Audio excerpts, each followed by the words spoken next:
August 22nd, 2024, Daily Bread. Galatians chapter 2, verse 1 through 10, key verse 7, titled, Entrusted with the Task of Preaching. Then after 14 years, I went up again to Jerusalem, this time with Barnabas. I took Titus along also. I went in response to a revelation, and meeting privately with those esteemed as leaders, I presented to them the gospel that I preached among the Gentiles. I wanted to be sure I was not running and had not been running my own race in vain. Yet, not even Titus, who was with me, was compelled to be circumcised, even though he was a Greek.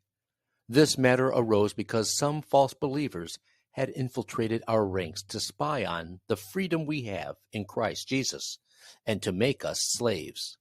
We did not give in to them for a moment, so that the truth of the gospel might be preserved for you. As for those who were held in high esteem, whatever they were makes no difference to me.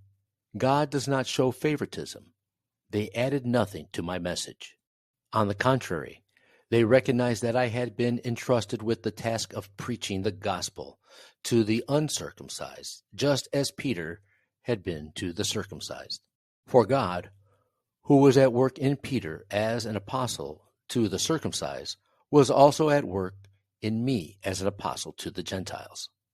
James, Cephas, and John, those esteemed as pillars, gave me and Barnabas the right hand of fellowship when they recognized the grace given to me. They agreed that we should go to the Gentiles, and they to the circumcised. All they asked was that we should continue to remember the poor, the very thing I had been eager to do all along. Daily Bread Message. Several years after his first visit, Paul returned to Jerusalem, this time with Barnabas and Titus. He went in response to a revelation he received to speak with the leaders of the church, to set before them the gospel he preached. During their journey, Paul and his companions met false believers who tried to influence Titus, a Gentile believer, to be circumcised. But neither he nor Paul gave in to them, so that the truth of the gospel might remain.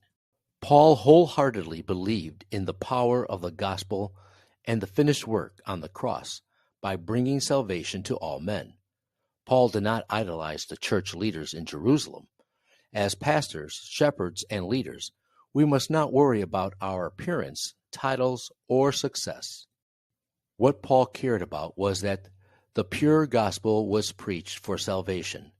James, Peter, and John added nothing to his message, and they accepted Paul and Barnabas as they recognized the grace given to them to preach the gospel to the Gentiles.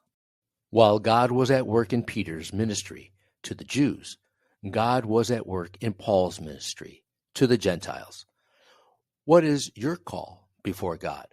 We need not compare ourselves to anyone, but humbly commit ourselves the very responsibility entrusted to us by God in faith.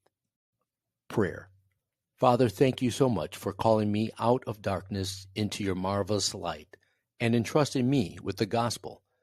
Raise bold witnesses to preach your word to the nations. One word, preach the gospel.